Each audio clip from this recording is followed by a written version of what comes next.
थानों में हिरासत में ले लिया। ये बड़ी ज़्यादती है। और याद रखिएगा, ये ज़्यादती बिलावल जरदारी की पुलिस कर रही है। बिलावल जरदारी जो जमहूरियत का चैंपियन बना फिरता है, उसे चंद औरतें एहतजाज करती हुई या आगाही मुहिम फैलाती हुई बर्दाश्त नहीं होती बिलावल से। आप अंदाज़ा करें, चंद औरतें अपना जमहूरी और आईनी हक इस्तेमाल करते हुए, कानून के दायरे में रहते हुए सिर्फ आगाही फैलाने की कोशिश कर रही हैं कि इसी मुल्क के रहने वाले बलोच किस मुश्किल में है या उन्हें क्या प्रॉब्लम्स हैं। वो जब अपनी प्रॉब्लम बताना चाहती हैं तो बिलावल पुलिस भिजवाकर औरतों को बंदों से हैंडल करवाता है और किस तरह ज़बरदस्ती उनको उठवाता है। ये वो बिलावल है जिसने मरीम नवाज का सिर्फ दरवाज़ा टूटने पे कि कैप्टन सफदर को पकड़ना है क्योंकि वो कायदे आज़म मोहम्मद अली जिन्ना रहमतुल्लाह अलैह के मज़ार पे जाके भंगड़े डाल के आया था, नाच नाच के आया था, तो इस बिलावल ने बेगैरत के नारे लगाए थे खड़े होकर कौमी असम्बली में कि कितने बेगैरत हो आप। और अब ये बिलावल जो है ये औरतों को अगवा करवा रहा है, गिरफ्तार करवा रहा है, उनको उठवा रहा है। ये ब्रूट मेजॉरिटी की बात करता है, ये डंडे वाली जमहूरियत की बात करता है। इसे गैरत नहीं आती? क्या ये अपने आप को बेगैरत समझता है या नहीं समझता? सवाल तो ये बिलावल से भी पूछना बनता है। अब ये तशद्दुद जो किया जा रहा है, ये बिलावल जरदारी के नक्शे कदम पर चल रही है जो सिंध पुलिस है, और बिलावल जरदारी यही चाहता है और यही इनके अंदर मौजूद है।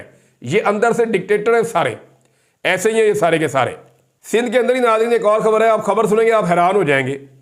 ये जनाब एक सिंध का ब्यूरोक्रेट है, ये है जी सिंध इम्प्रूवमेंट प्रोजेक्ट डायरेक्टर गुलाम महिउद्दीन। ये शक्ल देखें आप इसकी, ये देखें शक्ल आपको नजर आ रही होगी। ये जो गुलाम महिउद्दीन है, ये siyaset.pk पे खबर छपी हुई है और जगह पे भी बहुत शेयर हुई है, और ये साथ एक लेटर भी लगा हुआ है। इसने चाइनीज कंपनी को कहा ठेका चाहिए ना तो बुर्ज खलीफा में मुझे अपार्टमेंट लेकर दो। शक्ल देखो इसकी, इसको बुर्ज खलीफा में इसको अपार्टमेंट चाहिए। अंदाजा करें अब आप, शौक इनके चेक करो, बुर्ज खलीफा में इनको अपार्टमेंट चाहिए कि ठेका देना जनाब, पाकिस्तान की तामीर करनी है तो मैंने तो पाकिस्तान में रहना नहीं, मुझे बुर्ज खलीफा के अंदर अपार्टमेंट लेके दो। ये बुर्ज खलीफा जो है दुबई की सबसे बुलंद इमारत है, बल्कि दुनिया की बुलंद इमारत है, और इसके अंदर जो अपार्टमेंट की कीमत है वो 50 लाख से 1 करोड़ दिरहम तक की है, यानी जो दुबई के पैसे हैं। तो अगर आप इसको पाकिस्तानी पैसों में देखें तो ये तो बहुत ज़्यादा पैसे बनते हैं, 40 करोड़ से 1 अरब रुपया तक ये बनता है।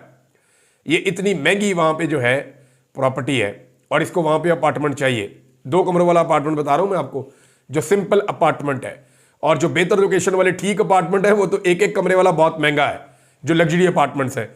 बहरहाल जनाब की शक्ल आप देख लें, चीनी कंपनी ने डीजी नैब सिंध को खत लिख दिया और शिकायत लगा दी। सहाफ़ी हमारे इम्तियाज़ चांडियो साहब, उन्होंने वो खत जो है जनाब शेयर कर दिया इस दावे के साथ, जनाब ये वाला ब्यूरोक्रेट है और ये कहता है जी कि ये मुंह और मसूर की दाढ़ कि मुझे जनाब बुर्ज खलीफा में अपार्टमेंट। और वैसे सिंध में लोगों ने बड़ा पैसा बनाया। मुझे जो वकील सिंध में अदालतों में काम करते हैं वो बताते हैं, यार हम हैरान हो जाते हैं कि सिंध की ब्यूरोक्रेसी ने जो तबाही फेरी है वो पाकिस्तान की तारीख में किसी ने नहीं फेरी। एक और स्टेटमेंट है, मैं ज़रूर आपको सुनाना चाहूँगा, और वो स्टेटमेंट दिया ख्वाजा आसिफ ने। स्टेटमेंट ज़रा सुनिएगा, ये आज का सबसे बड़ा लतीफ़ा है। ख्वाजा आसिफ ने कहा कि चोर दरवाजे से इक़्तिदार में आने का सिलसिला बंद होना चाहिए। वो फिटे मुँह भाई, यानी ये ख्वाजा आसिफ साहब पूरे पाकिस्तान में किसी के मुंह से ये जुमला जच जाता, सज जाता, तुसी तो अपना मुंह बंद रख दे, ताड़ा तो बंद ही नहीं। ख्वाजा साहब, ख्वाजा साहब आप तो ये बात ही नहीं कर सकते। आप तो उस्मान डार से 2013 में सीट चोरी करके आए हैं, चोर रास्ते से। 2018 में आपने अपने मुंह से फरमाया कि मैंने जनरल बाजुआ की मिन्नत करके मैंने सीट ली थी, मैं तो इलेक्शन हार रहा था। और 2024 में जो आपने किया, पूरा पाकिस्तान नहीं पूरी दुनिया ही गवाह है, आप रेहाना डार से चारों शाने चित होकर बदतरीन तरीके से इलेक्शन हार गए थे। ख्वाजा साहब ताड़ा नहीं बनता यार, आप नहीं कह सकते कि जनाब चोर रास्ता इक़्तिदार का ये वो। आप हमेशा, हमने जब से आपको देख रहे हैं आप चोर रास्ते से आ रहे हैं। 2013, 2018, 2024, 10-12 साल का रिकॉर्ड तो आप